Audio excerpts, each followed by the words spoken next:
여러분 안녕하십니까. 도이치모터스 주가 조작 사건을 수사하고 있는 검찰이 김건희 여사를 직접 불러 조사하겠다는 방침을 세운 것으로 확인됐습니다. 조사를 받아야 사건이 종결될 수 있다는 의견을 지난해 말 김 여사 변호인에게도 전달한 것으로 파악됐습니다. 먼저 김상훈 기자의 단독 보도입니다.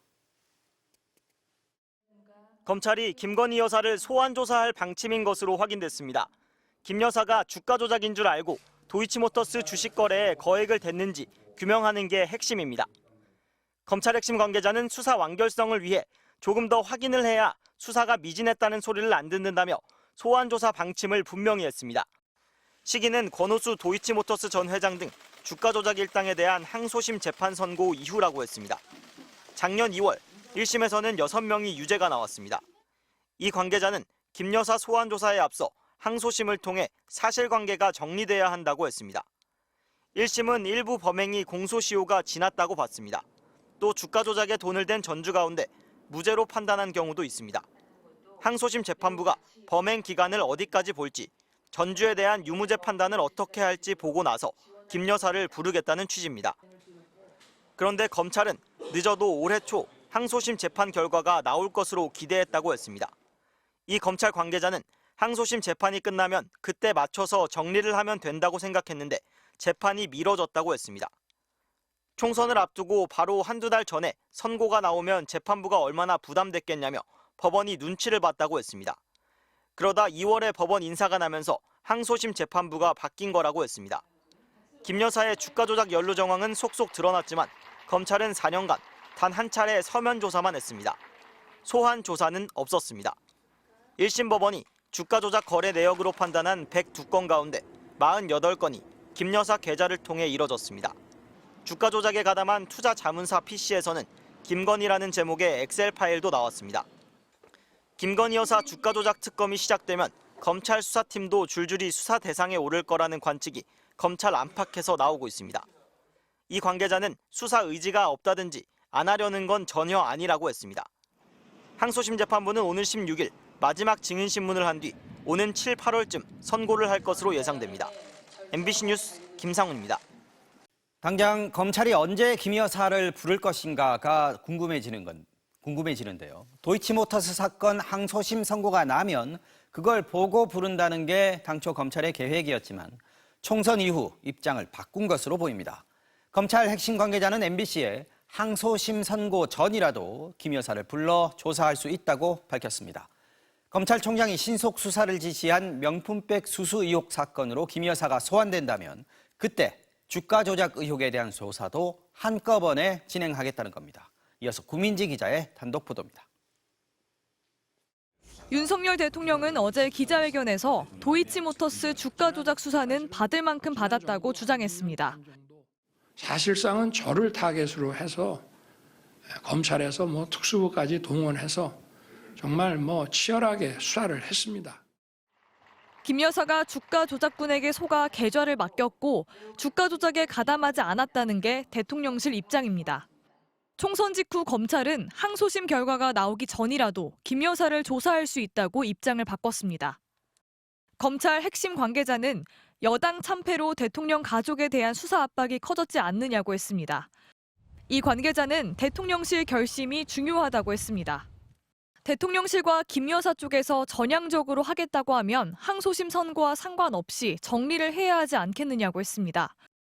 또 김 여사를 몇 번씩 부를 수 없으니 명품 가방 수수 의혹 사건으로 출석해 조사를 받게 되면 주가 조작 의혹 사건 조사도 같이 진행해야 하지 않겠냐고 했습니다. 김 여사가 언제라도 나오면 검찰에서 조사를 할 수 있도록 준비도 하고 있다고 했습니다. 검찰 핵심 관계자는 원론적으로 조사를 받아야 종결이 될 수 있다는 의견을 작년 말 김 여사 변호인에게도 설명했다고 했습니다. 여당의 총선 참패 직후 야권은 김건희 여사 특검법 추진을 거세게 압박하고 있습니다. 이원석 검찰총장은 송경호 중앙지검장에게 김 여사 명품 가방 수수 의혹 사건을 신속하고 철저하게 수사하라고 직접 지시했습니다. 대통령실과 미리 조율한 약속 대련인지 검찰이 대통령실과 거리를 두고 제 갈 길을 가는 것인지 해석이 분분했습니다. 대통령 기자회견 이후 첫 출근길에서 이 총장은 김 여사 소환 조사 가능성에 대해 아무런 말을 하지 않았습니다. 대통령께서는 부실 수사 의혹이 없어야 된다고 하셨는데 김건희 여사 직접 소환도 가능할까요? 검찰은 다음 주 김 여사에게 명품 가방을 건넨 최재형 목사를 불러 디올백 사건 수사를 이어갑니다. MBC 뉴스 구민지입니다. 오늘로 취임 2주년을 맞은 윤석열 대통령이 서울 청계천과 전통시장을 찾아 시민들을 만났습니다. 어제 기자회견을 긍정적으로 평가하면서 소통 행보를 이어간 셈인데요. 윤 대통령이 현장을 찾아가 물가 점검에 나선 건 총선 때 큰 논란이 됐던 이른바 대파 발언 이후 처음입니다. 구승은 기자의 보도입니다. 취임 2주년을 맞은 윤석열 대통령. 직장인들로 붐비는 점심시간에 서울 청계천을 찾았습니다. 좀 자주 나와서 이런 물가 좀 체크도 좀 하고. 이어 서대문의 한 전통시장으로 옮겨 시장 상인들을 만났습니다. 아니면 여기에 소주만 한 병 딱 있으면 돼요. 물가 점검을 위해서였습니다. 수수료율이 너무 비싸. 그러면은 물가도 같이 올라갈 수밖에 없거든요. 좀 싸게 이용하실 수 있게. 네, 그래야 서민도 살고 시장도 살고. 윤 대통령이 민생 현장 행보를 재개한 건 여당 총선 참패 뒤 한 달 만입니다. 특히 시장을 찾은 건 총선을 앞둔 지난 3월 하나로마트에서 대파 가격이 합리적이라고 말했다가 여론의 문매를 맞은 뒤 처음입니다. 이제 완두콩이 나오나? 네, 완두콩이 나오나. 아, 이제? 여수에서 올라오고. 아, 여수에서? 이렇게 민생 행보에 나서기 시작한 건 대통령실이 어제 기자회견에 대해 자체적으로 긍정평가를 내리고 있기 때문으로 해석됩니다. 대통령실 고위 관계자는 대통령이 자료 하나 없이 국정 현안에 대해 논리 정연하게 설명하는 모습에 진즉에 회견을 할 걸 좋았겠다고 말했습니다. 김건희 여사의 명품백 수수 의혹에 대해서도 윤 대통령이 처음 사과라는 말을 썼는데 이를 두고도 정무적 현안에 대해서도 자세를 낮추며 태도가 바뀌었다고 평가했습니다. 윤 대통령은 참모들에게 민생을 강조하며 앞으로 소통을 많이 하자고 당부했는데 국정 기조 방향은 유지한 채 소통을 늘리는 해법이 총선에서 등을 돌린 민심 회복에 주요할지는 아직은 지켜봐야 할 것 같습니다. MBC 뉴스 구승은입니다. 어제 열린 윤 대통령의 기자회견에서 외교 안보 분야에 대한 질문 기회는 모두 외신 기자들에게 돌아갔습니다. 질문했던 기자들이 소속 매체나 SNS를 통해 후일담을 남겼는데요. 이들은 자신의 질문에 대한 대한민국 대통령의 답변을 어떻게 평가했을까요? 신수아 기자가 전해드리겠습니다. 윤석열 대통령의 취임 2주년 기자회견. 영국 BBC 서울 특파원은 러시아가 북한에 현금을 지원하는 등 협력 관계를 유지하고 있다고 지적하면서 한국이 러시아의 행동을 어디까지 묵과할 수 있는지 한계선을 물었습니다. 윤 대통령은 러시아와의 관계가 중요하다고 답했습니다. What are your current red lines when it comes to Russia's cooperation with North Korea? 사안별로 협력할 것은 협력하고. 이 기자는 기자회견 후일담 영상을 올리며 답변이 만족스럽지 않았다고 평가했습니다. Because he didn't really answer the question. He answered them all very, very loosely in quite a safe way. 로이터 기자는 미국 공화당 대선 주자인 트럼프 전 대통령이 한국의 방위비 분담을 더 요구하는 데 대한 입장을 물었습니다. 제가 공개적으로 답변하기 어려운 질문을 많이 하셨는데 이 기자 역시 SNS 계정을 통해 윤 대통령이 웃으면서 직접적으로 답하지 않았다고 적었습니다. 외국 정상들의 기자회견 풍경은 어떨까? 미국 대통령 기자회견에선 인신공격에 가까운 질문이 나오거나 꼬리에 꼬리를 물고 질문이 이어지는 경우가 적지 않습니다. How is your memory, and can you continue as president? My memory is so bad I let you speak to the press. They express concerns about your mental acuity. They say that you are too old. 기자들에게 손가락질을 하고 목소리를 높여 언쟁을 벌여도 기자회견은 계속됩니다.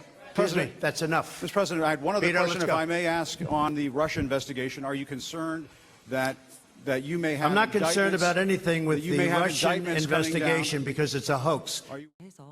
어제 기자회견에서 국내 기자들이 북핵 문제나 경색된 한중 관계에 대해 물어볼 기회는 없었습니다. 일제 강제동원 문제의 해법을 물어본 건 일본 경제지 기자였습니다. MBC 뉴스 신수아입니다. 윤석열 대통령이 이른바 언론인 회칼 테러 발언으로 사퇴한 황상무 전 시민사회 수석 후임에 총선 출마를 위해 대통령실을 떠났던 정광삼 전 비서관을 임명했습니다. 오늘 인선으로 윤 대통령은 총선 이후 참모진 개편을 마무리 지은 건데요. 새 참모진 가운데 상당수가 지난 총선에 공천을 못 받거나 선거에서 떨어진 사람들이어서 총선 민심에 반하는 인사라는 지적도 나왔습니다. 김민찬 기자가 보도합니다. 황상무 전 수석의 이른바 회칼 테러 발언 이후 2달 가까이 공석이던 대통령실 시민사회 수석. 윤석열 대통령은 총선 전까지 대통령실에서 일했던 전광삼 전 비서관을 낙점했습니다. 2번의 대통령실 비서관 경험을 토대로 시민사회의 다양한 목소리가 국정 운영에 반영될 수 있도록 현장의 의견을 경청하고 조율하는 데 적임이라 생각됩니다. 전 수석은 대구 북갑 지역 총선 출마를 위해 사표를 썼지만 국민의힘 공천을 받지 못했습니다. 그리고 5개월 만에 비서관에서 수석으로 승진해 다시 돌아온 겁니다. 많이 듣고 가감 없이 있는 그대로 전달하는 게 저한테 주어진 임무고 역할이라고 생각을 합니다. 여당의 총선 참패 이후 대통령실로 재취업하는 인사들이 늘고 있습니다.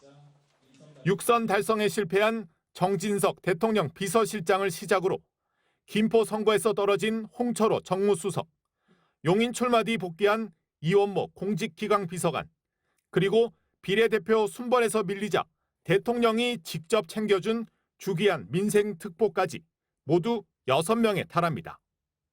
이 가운데 정광삼 수석과 이원모 비서관은 총선 출마를 위해 대통령실을 관뒀다가 불과 반년도 안 돼 다시 돌아온 경우입니다.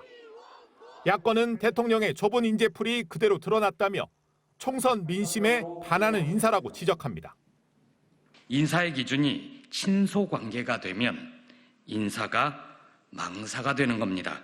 혹시나 인재마저 재활용해야 하는 처지라면 참 딱해 보입니다. 대통령실 개편 이유는 총선 참패에 따른 국정 쇄신입니다. 다시 돌아온 대통령 참모들 가운데 지난 2년간 국정 난맥 책임에서 자유로운 사람은 없어 보입니다. MBC 뉴스 김민찬입니다.